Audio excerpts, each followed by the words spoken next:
Salut, c'est Joe, j'espère que ça va aujourd'hui. Moi écoute, j'ai la patate, je suis au Brésil depuis une semaine et ça se passe plutôt bien, c'est plutôt cool, il fait bon, il y a la mer, je vais au milieu des dunes de sable. Je te ferai une petite vidéo un jour là-dessus en fait sur la ville où j'habite, mais c'est vraiment le paradis. Et je voulais te parler d'un truc que j'ai utilisé en fait pour venir ici, c'est les billets d'avion retour, la location de billets d'avion retour. Alors en fait, tu te demandes peut-être ce que c'est, tu as peut-être jamais entendu parler de ça. Le truc, c'est que voilà, quand tu es un digital nomade, si tu voyages, si tu bouges beaucoup comme moi, tu as sans doute eu déjà le problème quand tu vas dans un pays, demande d'avoir un billet d'avion retour obligatoire. Moi, j'ai pas eu trop de problèmes jusqu'à maintenant parce que je suis resté pas mal sur la partie, on va dire la partie est. J'ai fait l'Australie.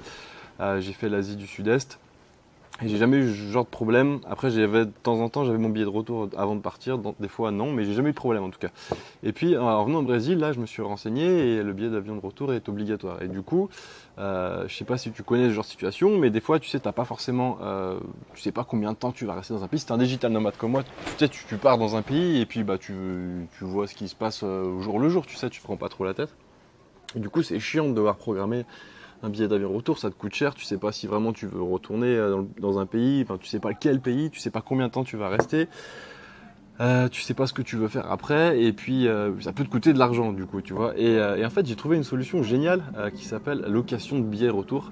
Il y a un site qui fait ça, et j'ai découvert ça avant de venir au Brésil, et c'est vraiment vraiment top. Du coup, j'ai utilisé le service et je voulais t'en parler parce que c'est quelque chose d'intéressant quand tu es un digital nomade. Je connaissais pas avant, tu vois, et je pense que tout le monde ne connaît pas ce service, donc c'est vraiment. Alors attends, je suis désolé, je sais pas si t'entends, mais ça fait un peu la fête en bas, donc c'est un peu le bordel. Bon, c'est pas grave, ça mettra d'ambiance dans la vidéo. Alors, ce que j'ai utilisé, ça s'appelle Fly Onward. C'est un site en ligne où du coup tu vas louer ton billet d'avion et en fait ça marche comment? Du coup bah tu choisis, en fait tu vas sur le site.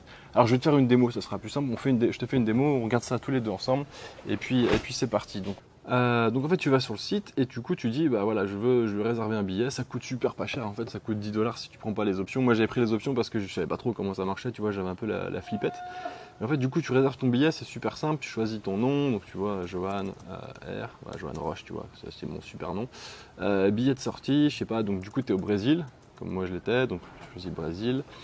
Et puis tu veux partir, je sais pas, admettons, tu as prévu en fait d'aller dans le pays j'en sais rien, le lundi, donc le 26. Par exemple, le Brésil, je sais que j'ai un visa de touriste de 3 mois, donc j'ai mis ma date genre dans 3 mois. Mais tu peux mettre ce que tu veux en fait, tu peux mettre demain si tu veux.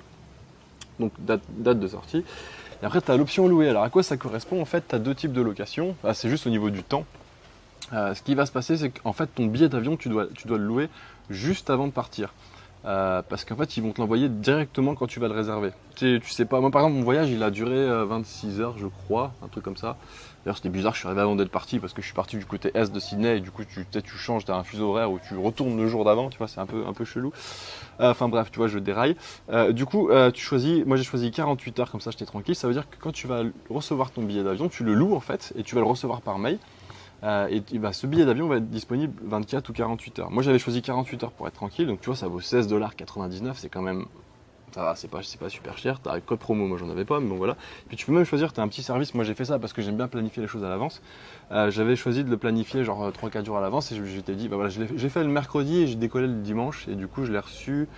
Le dimanche, j'avais dit mon vol était à midi, j'ai demandé de le recevoir à 10 h et quelques. Et du coup, je l'ai reçu à 10 h. Donc tu vois, tu planifies ton heure de réception, ta date et ton fuseau horaire, bien évidemment. Tu réserves, tu payes, donc tu vois, ça coûte, moi ça m'a coûté, je crois, 16,99 plus 1,99 $, donc c'est que dalle, tu vois, par rapport si tu devais acheter un billet d'avion, imagine le prix que ça t'aurait coûté. Du coup, une fois que tu as réservé, tu reçois un petit mail de confirmation. Qui dit, par exemple, tu vois, ton billet d'avion sera disponible dans 5 jours. Parce que moi, j'avais réservé le mercredi, je crois, pour le dimanche, comme je te l'expliquais.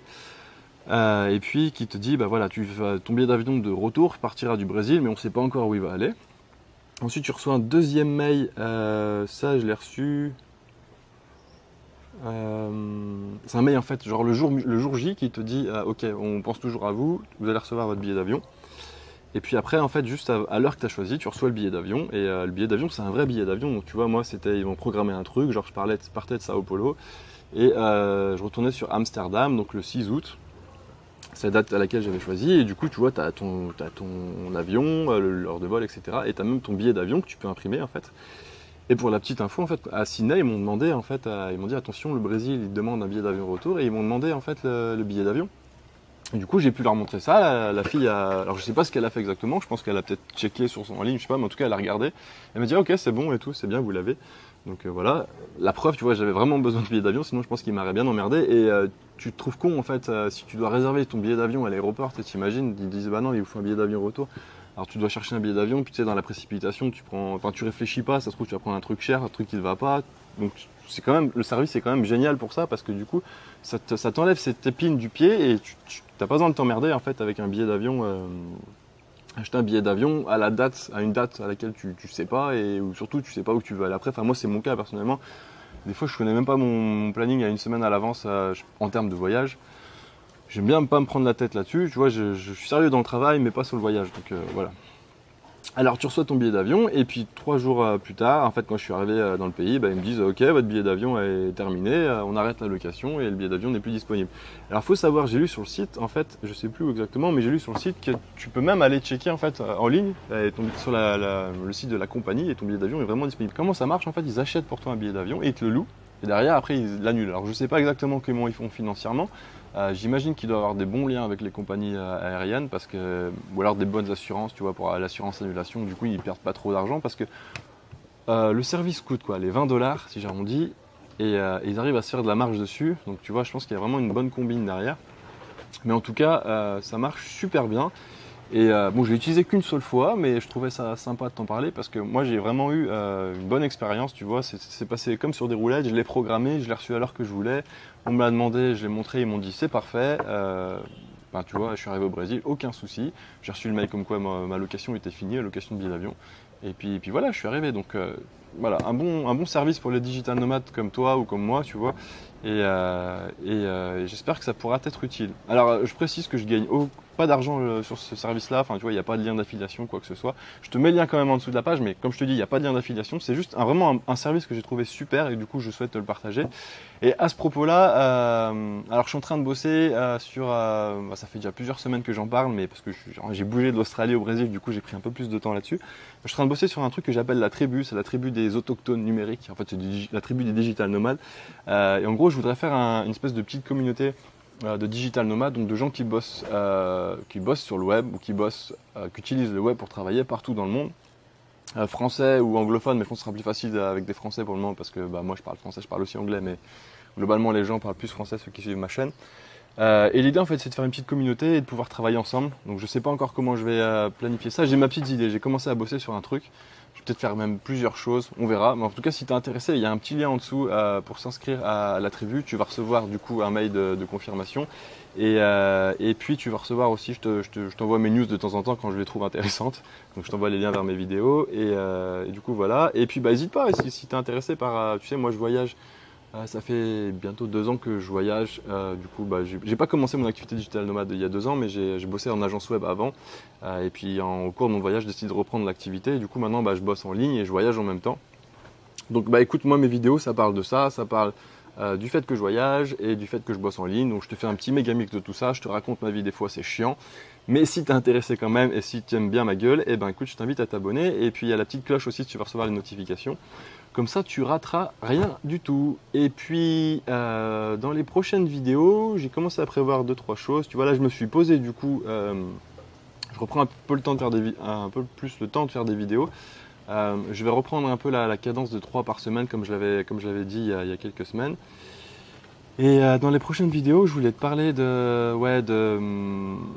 j'avais un sujet en tête, c'était les autorépondeurs. En fait, je suis en train de faire des magouilles avec les autorépondeurs, c'est en train de me prendre la tête et puis j'ai envie de faire des économies, donc je vais t'en parler. Et puis je vais te parler aussi, je vais te montrer aussi la ville où j'habite. Alors je sais pas comment je vais faire ça, je vais faire un petit tour en fait, je pense avec tu sais, j'ai acheté le Canon G7X il y a pas longtemps. Du coup là, je suis en train de me filmer avec. Donc je vais faire un petit vlog et je te montrerai la ville de... Alors je sais pas comment prononcer, attention tes oreilles, ça s'appelle Jericoacoara. Voilà, et du coup je te montrerai ça, c'est super joli, je vis au milieu des dunes de sable en fait, c'est un village de sable, tu vois, il y a des maisons dessus mais il y a du sable partout, et c'est le paradis quoi. Ce matin je suis allé courir, j'étais au milieu des dunes de sable et il y avait la mer à côté, et il y avait une rivière de l'autre et des petits palmiers, et voilà, tu vois, il y a pire dans la vie quoi. Bon écoute, tu vois, je dérive un peu, donc je vais m'arrêter ici, et je te dis écoute, à très bientôt pour une prochaine vidéo. Salut, ciao.